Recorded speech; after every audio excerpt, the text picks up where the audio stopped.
Well, hello, and thank you for being here and doing Thank this. you. So, my first question is, how did you get into music in the first place? I got into music when I was about 8 years old, and my father was a professional musician in the 80s, and he was like touring around bars and clubs and, just living professionally, just living off of his craft, playing the drums. And he picked up guitar like when he was in his 40s, and like my, that's when he was raising me, and I fell in love with it like at first sight, and I really just couldn't stop playing it. Like when I picked up the guitar, he bought me one for like my 8th birthday. So yeah, Awesome. it's like one of the best memories. What made you decide that you wanted to pursue music on a professional level? I couldn't see myself doing anything else with my life. Like I looked at myself in the mirror, and I just was like, I don't know what you want to do, but like I know that you love music, and I know that it's something that's hard to do, but it's something that is doable. And like I know I'm able to do it because of the fact that I love it. It's a passion. And when you have something that's a passion, you're able to do it without any remorse or without any regret and without thinking about the money. Like that's why I just love it. It's a passion. Awesome. And when you write your own music, what is important to you about writing and what you want to convey? The biggest thing I want to convey is emotion. Like when I'm writing lyrics, it's very powerful to me because like I'm the type of person that really loves lyrics. I love the meaning of them. It's a great like it's the most greatest thing to me is like when a song's really upbeat but has really depressing lyrics, and they're able to meld that so together and so well that like they're able to create the most fantastic song. And so that is what I like. So Who are your biggest inspirations when it comes to songwriting? Billy Corgan from Smashing Pumpkins, um, Billy Joe Armstrong from Green Day, and I know it sounds corny, but like I grew up on them. And then of course Blink, Tom DeLonge, Mark Hoppus, because they just had like weird writing. It was really funny. Um, like there's so many. I can't lose count. Like I would have to say Max Bemis from Say Anything. He has like ADHD like me, so he's has like 23 songs on his record, and it's I think it's called "It's a Real Boy." It's like one of his records, and then another one is a self-titled album that I really like. But he's just a brilliant lyricist overall, and I think he's like my top of all of those ones. But yeah, those are a few of them. Do you feel like going to music school benefited your future? Yeah, yeah. I met a lot of I made a lot of connections here. I met a lot of nice, great people. Um, my best friend, who's my roommate, is a drummer, and we met in piano class. Last semester. And it's incredible to think like he's like one of my best friends now. And back then, like I barely knew the guy, but because we went to school together and we had the same passion, it just so happened that we were able to like, follow that through. So yeah, I do think it benefited me. I have a lot of professors that are over me, making sure that I get to where I need to be. And do you feel like being at Setner definitely helps in that you wouldn't want to go anywhere else? No, I'm happy here. Like I think that this program, the way there's some fundamental things that could be changed, but the way that it's set up with how the professors care, I think that's perfect. I think the way that the class sizes are and the way that they care is just the right thing that musicians need. And what are your plans for a future when it comes to a career? My plans have always been changing, and it's just because I want to stay versatile. And I think my goal right now is to just stay in the music industry or try to stay just doing something with music when I come out of college. Um, I'm still thinking about it, but I have plans to make my own music, of course. But on the side, I want to do a job, of course, doing music, maybe in the studio or something. That's what I'm doing here at Kraus. So, yeah. Do you feel like the way that the music industry is now, with just COVID or without it, that you can make the music that you want to make, or do you feel like it is more financially based? That's a tough one because I feel like it depends on what genre of music, and I feel like genres are really kind of a fine, like it's a blurred line now actually for genres. You could do so many things with them. Like you could add rock into indie, and we do it all the time.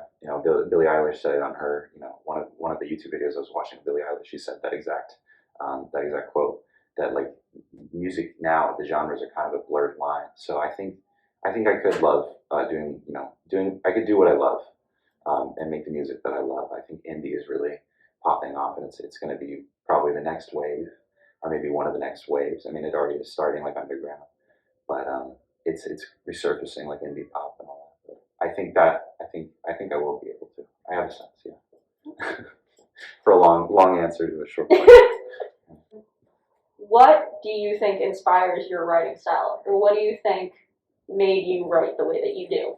Yeah, what made me write the way that I do is a mixture of trial and error, and then just like looking at the lyrics of all of the artists that I love, and just looking at like how they rhymed. Um, and like I noticed that they're very simple, like nursery rhymes, and like Blink-182's any song from Blink is like a nursery rhyme, right? And it's all paired with lyrics that are very very easy, rhyme very easily. And so when I started, that was what I mimicked and followed, and then got more complex as I got into better artists that had more emotional undertones to their music. So And when it comes to writing things like beats or the instrumental part of music, yeah. do you think that that is easier than writing lyrics, or do you think that is harder?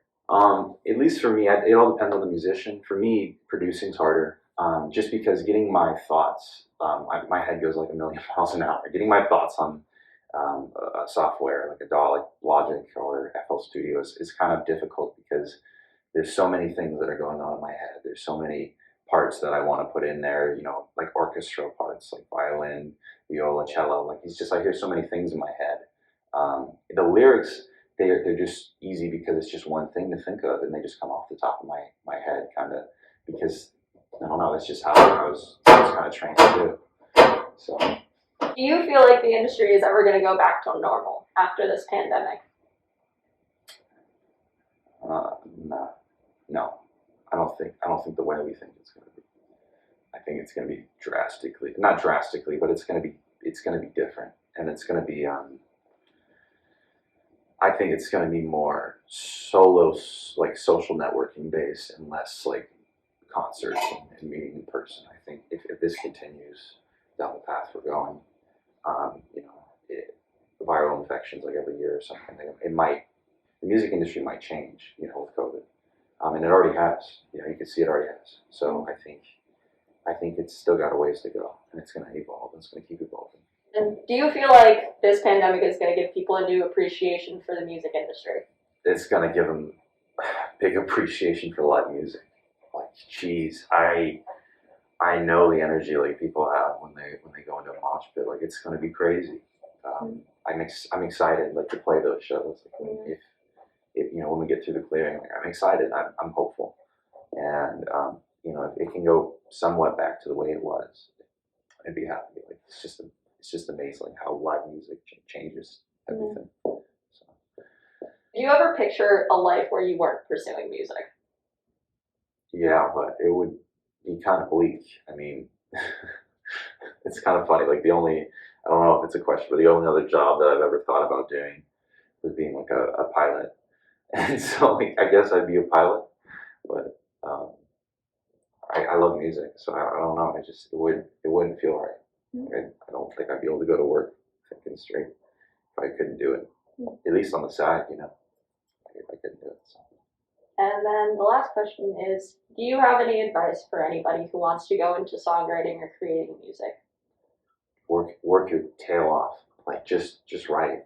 Just don't listen to what anyone is saying to you. My parents hated my music.